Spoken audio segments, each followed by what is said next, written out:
Hey everybody, how's it going? It's story time. I'm Amy Lay, Invincibility Coach. I just felt like I really wanted to tell you guys a story today because I've got a lot of them in my life. But I was thinking that I could take you back to the most recent bits of my history. So we have to dial the calendar back a little bit though, because this is going to be my Austin, Texas story. One of them, the main one, right? Okay, so 12 to 13 years ago, I left Taos, New Mexico, which is my home, and moved to Austin, Texas. There are a bunch of reasons for that. I was doing the mom thing, and wanted to rock it, and so I felt like Austin was a really great place to do that for a while, and it was mission accomplished. So here's the deal, though. When I got to Austin, I was a little bit overcome by what I will call civilization, right? Not that Taos isn't civilized, don't get me wrong, but it's a lot different, that's for sure. And the kind of thing that I was doing, I lived off grid. A lot of times I worked off grid too, so I'd spent a whole bunch of time kind of in almost like a different universe as compared with those people that I was then meeting upon first moving to Austin. So, yeah. So anyway, I seriously did not know how to operate a dishwasher or a thermostat, and I kind of had to like relearn how to drive in between lanes because most of the stuff that I had been doing in New Mexico was off road. So, which is super awesome. Another story, another time. Today, we're sticking to this story, which I call turtle soup. Anyway, keep listening. Go get yourself a beverage if you need to. Hit pause. So, here's the deal. Upon getting to Austin, I determined, because I'm a big strategy person, it's like, okay, what's going to be the best way for me to feel safe and secure because I'm in this new place? How am I going to, like work? Because the stuff that I've done in the past, like living off grid, doing sustainability, like architecture off grid stuff, like there was a whole bunch of stuff that, truth be told, Austin was urban, right? Right? It's urban. So it's not going to be the same sort of interface as what I was used to. So I decided I need to work at the University of Texas, right? Now, which was odd because I'd always had kind of a shaky relationship with academia personally, because I've went to 8 different schools, and it took me 20 or so years to get the 3 degrees that I ended up with. But yeah, so I'm like, you know what, I'm going to do it because it's this big giant university. There's going to be lots of opportunities, lots of ways for me to just like learn more about myself and learn, like what my interests might be, right? Because up to that point, like when I had first moved to Austin, I thought I'm going to be a science teacher. So I'd already started going to school, back to school, that is, to grab up what I needed in order to teach secondary science, because that was my goal. But then, I was like, man, I don't know. I feel like I need to, affect a larger group. So that's why I ended up at University of Texas. So here we go. So I started applying for jobs, and I landed an interview in the Department of Physics. And I was so excited. Man, I wanted to work in the Department of Physics so badly. So I interviewed, so did tons of other people. Didn't get that job. But I did get a job in biology. And I thought, all right, I can dig biology. I was actually taking a bunch of hours in biology at that moment anyway. So I thought, this is kind of more in line with what I'm doing anyway. And so I ended up working in integrative biology at the University of Texas. So I supported probably 40 some odd professors and their labs, all the fun stuff that they were studying, from corals to freshwater fish to frogs, all the fun stuff, like all the fun biology stuff. So great, right? Well, one of the parts of my job was to run interference for the sometimes high volume of phone calls that had to do with a little space on campus called the Turtle Pond. Right. So I'm like, the Turtle Pond, huh? Okay. So, I went and checked it out. It was right outside my office. So, let's see what this thing is that I'm apparently going to be getting a lot of phone calls about. Like, that's strange, right? So, and I go and I check it out. Sure enough, it's a pond and there's turtles in it, right? Lily pads and trees around. Beautiful. So why am I going to be getting calls, And so I go back, to my job day by day by day. Sure enough, these phone calls during the spring start coming in. And they all kind of go something like this. Oh my gosh, there are turtles that are getting out of the pond and they're trying to cross the street and they're in the parking lots and I'm afraid that they're going to get run over. And so, we need to get somebody to get those turtles back in the pond because they're going to get run over.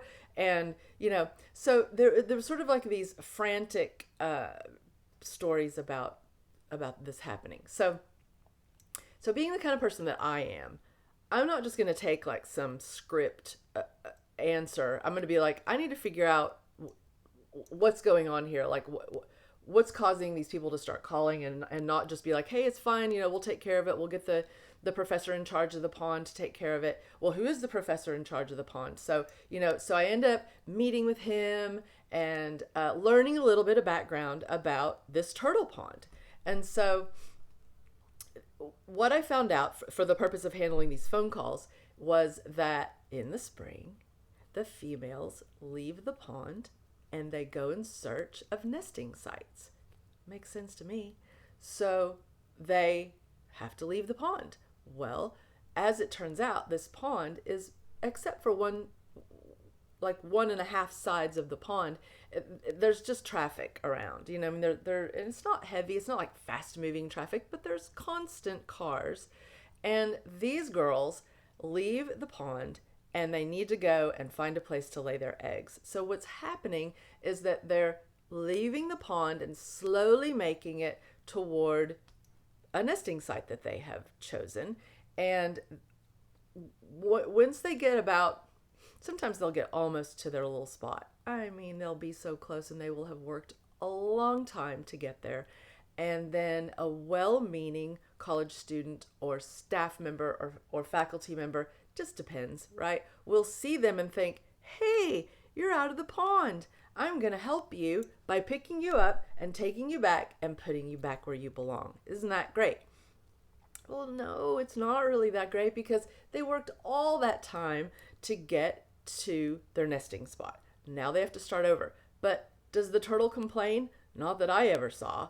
They just go back again and they try again, right? So these are the conversations that I began having with people relative to the turtle pond, trying to educate them on what I had learned about. It's like, this is what's going on, and it's just part of nature. And the thing that I found particularly interesting is that the professor that, at least in the beginning, had been placed in charge or asked to be put in charge of the turtle pond, his view about people, anybody that we're trying to help the turtles get back to the pond, that's actually part of nature too, right? And I just always loved that so much. I'm like, yeah, you're totally right. Like, there's nothing wrong here. Like, nothing that the turtle's doing or that the rescuer is doing, none of that is inherently wrong. It just is human nature and turtle nature. And it just is all mixed up together, and it's just the way it is. And that's biology, right? Super cool. Okay. So toward the end of me working in that particular department, I was there for about 4 years. I was asked to accompany a professor, an emeritus professor, who was beginning to be kind of in advanced stages of Alzheimer's. He still kept an office, and so he was around. But the deal is that a package had been delivered to him that was currently in another building, And I was asked, hey, if you've got a minute, would you mind just walking him down to that other building so that he can get his package and he can be all set? Absolutely. I'd worked with this professor, so I already knew, I already had a good rapport with him. So he and I took a walk, and we passed by the turtle pond on our way, and it was as though he immediately was transported back to a time long ago, because the tower, the UT tower, is on the other side of the pond, I should mention.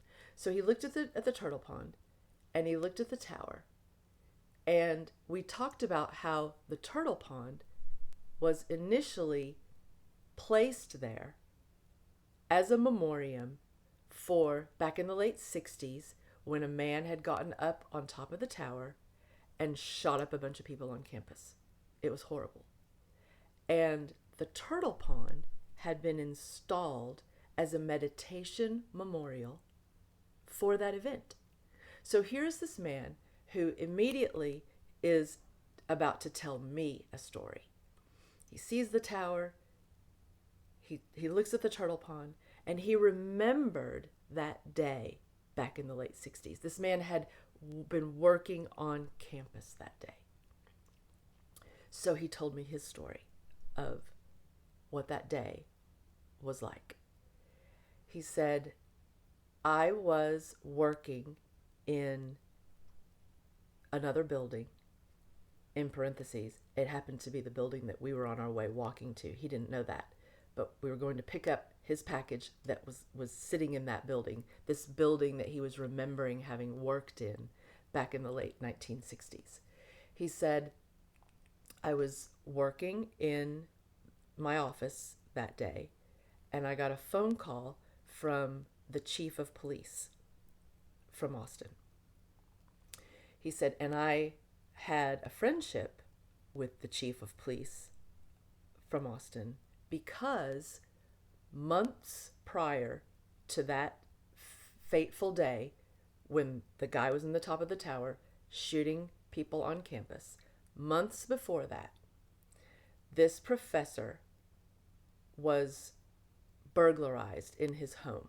Somebody broke in to his home when he was not there, raped his wife, and left the place in disarray. During the investigation of that event, months prior to the UT Tower event, he worked with the chief of police through that investigation.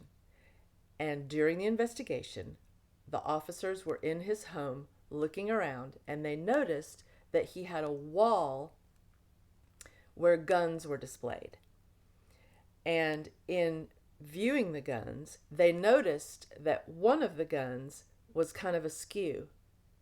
So it prompted a conversation about the gun. They were thinking that the man who broke into the house maybe perhaps touched it and thought about taking it, but for some reason did not. But it caused a conversation about that gun. And the professor told the officer, I made that gun. I made that gun when I was a little boy. I worked with a man who taught me how to make it. And to this day, it shoots with such great accuracy that I can hit a nickel from some insane distance. I'm not going to try to remember the distance, but it was incredible, such that the chief of police was duly impressed. And as a little bit of time went by and through the investigation and as they worked out, they actually took that gun out. A couple of guys just like taking the gun out, and they're gonna. So he wanted to prove to the officer that this weapon that he had made as a young man was every bit as wonderful as he thought it, as he said it was. So now we're going to come back to the day where I'm accompanying this professor to go get his package, and he's telling me the story of that day, the tower day. He said he gets a phone call in his office from the chief of police, and he said, the chief of police says to the professor, "Are you in your office?" He says, "Yes, I am." He said, "I need you to go get that gun." I need you to go back to your house and get that gun and bring it to campus. We need it. So the professor said, okay, I can do that. He was on a farther away from the tower, so he was safely able to get in his vehicle, go back to his house, get that gun, bring it back, and give it to the officer. And we're talking the late 60s, you guys. So, I mean, like, communication is not what we know it to be today. So you can just imagine all of the logistical, words of trust, like, I'll be back as soon as I can. So he goes and gets the gun, he brings it back, he gives it to the chief of police. Now, he never found out whether or not that gun was used that day to disarm/disable the man that was in the top of the tower doing all of the shooting. But I treasured hearing that story, not only because it was amazing and it was a first-hand account of a historic event, and here I am hearing this from this man, but also because in his present state of mind, he was able to share that moment of clarity with me, all having to do with this turtle pond that I was getting more and more familiar with every day, right? So I eventually left the integrative biology department to work for the president of the university, Bill Powers. And Bill Powers got his notoriety for his role in the Enron case. He was one of the, if not the major writer of the outcome of the Enron case. So he was a super popular individual for millions of reasons, and I so treasure the time that I worked with Bill Powers. Absolutely incredible.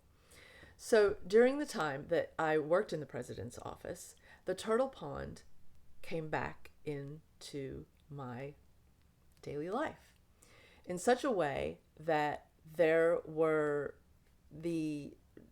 not just the beginnings, because this over time, I think that these attempts were made to further memorialize that tower event.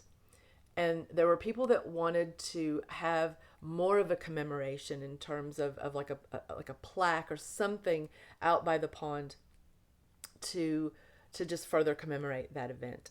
And so being that I worked in the president's office, this was one of the many, many, many issues and topics that came across our desks at that time. So during the course of working there, one day I got a phone call from somebody at what's called UT System. So this is the institution, UT System, that runs all of the UT systems. So there are 14 schools in the UT system. And so we're talking multiple billions of dollars of a budget that it takes to run all of these systems. So I get this phone call from somebody, one of my colleagues at UT System, and I was asked to be on the search committee for the 2 new UT System pilots that they were going to hire to replace the outgoing pilots. And I said to my colleague, why me? I mean, this is a handful of people that are going to interview and give up for recommendation 2 pilots. And we gave this recommendation that we were going to assemble and put together after the interviews to Admiral Bill McRaven, who was Chancellor at the time. You know him as Admiral Bill McRaven because his Navy SEAL crew were the ones who took down bin Laden. So here I was being given this opportunity to sit on a tiny search committee to select these pilots that were then going to be in charge of flying the administrators of the UT system around to make all these important decisions, one of which was the beginnings of what had to do with this turtle pond. This coming back into my life again, this turtle pond. Now, there were millions of things too that they had to talk about and decide, and these, that these pilots would be flying these important people back and forth over the state of Texas. It's a big deal, right? And so, but again, I said to my colleague, why are you choosing me? and she said, because you are a good judge of character. I'm like, wow, okay, thank you. That's kind of amazing.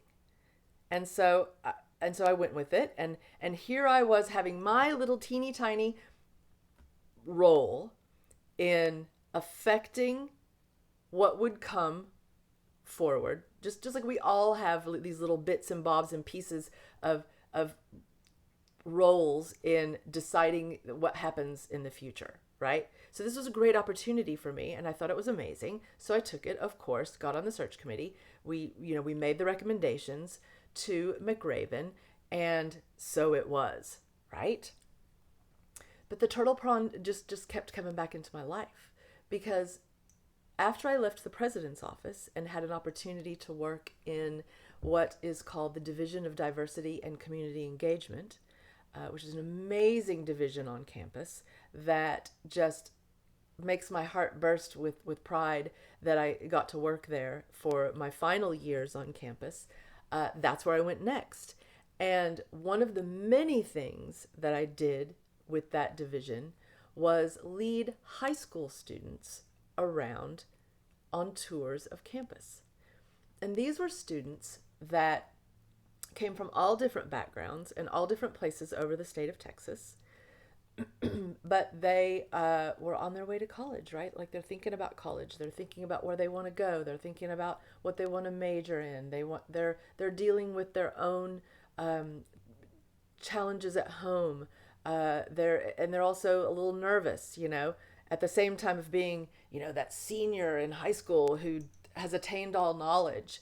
And, so they're like a really interesting group of students. And so during the fall of a number of years, I would almost daily lead these students around campus. And one of the places that I loved taking them was the turtle pond. Because especially at this point, after having been years on campus, I noticed that this place is transformative for people. I mean, you've got all different ages, all different backgrounds, and when they approach this pond, they stop and they just look. I mean, it's just turtles in water. Like, they're like these little slow creatures, and they're just sitting there, sometimes on top of each other. And I would find myself being like, hey, have you guys ever read Yertle the Turtle? Where they're like stacked on top, and they're just looking at me like, they don't know who Dr. Seuss is a lot of times. Seriously, they don't. Some of them do. Most of them don't. I was even in a lecture with them one day, and I say lecture, not really. It's like a Q&A that I would run. What are your fears about college? Let's talk about it. Let's talk about this. Let's talk about that. Anything. There's nothing off the table. I remember at one point mentioning, just in passing, something about Muhammad Ali, and it was nothing. Nobody said anything. They didn't know who he was. And so I thought to myself, wow, like, time passes, right? Just like time has passed with that turtle pond, and time has passed with that professor, and time has passed with all of the major decisions that get made on any college campus, right? I mean, and now I'm expanding, I know, but when we think about how an event or a series of events or a certain paradigm or today or the news or anything affects any one person, generally we think about that in terms of how we view it for ourselves, and then we try to project that lens on other people. If I were standing there by the turtle pond trying to describe to these students, yeah, it's like Yertle the Turtle, and they all climb on top of one another to get to a higher place, and do you get it, kind of thing, and they're just looking at me like, that's not where they're coming from. They're not worried about that right now. They're worried about other things, as they should be, right? And if somebody tries to grab a turtle and take it back, even though she has been working all day to get to her nesting spot, that is part of life. And it's a bummer. And it, but she's just going to just go back at it and try it again.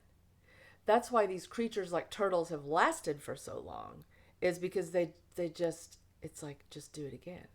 Just go back and do it again, right? So the turtle pond, to me, when I think back about my time at UT, the turtle pond is such a microcosm of life itself for me, because it is a place of meditation, and it is a place where people gather and they, the stuff that they feed these turtles to, I mean, we're talking hot Cheetos and all kinds of business that they just should not be eating, right? But they do, and they're fine. They're okay. There were times through the years that turtle pond was nasty. I mean, it was gross. But the turtles lived through it. And then eventually there would be a cleanup program and people would clean it up. And the turtles are like, thanks. And they just keep on trucking, right? Such a lesson in just resilience and patience and tolerance, right? And that if somebody feels compelled to interrupt their natural process by rescuing them, that is part of the process too. All of these things are natural and they're okay and they're right. Are they uncomfortable sometimes? Absolutely. Absolutely. And it is, we find ourselves in these places where we're holding two opposing thoughts. Like this doesn't make sense, but this doesn't make sense either. But I kind of believe in both of them, right? 5 years ago, during the time that I worked at the University of Texas, I took a trip to New Orleans with some friends. I had an amazing time. I mean, amazing. And during that trip, I had a meal that I will never forget. It was honestly the most incredible flavor that I had ever had in my mouth. It was turtle soup with a little sherry dripped over the top of it. Weird, right? But it's true. Turtle soup.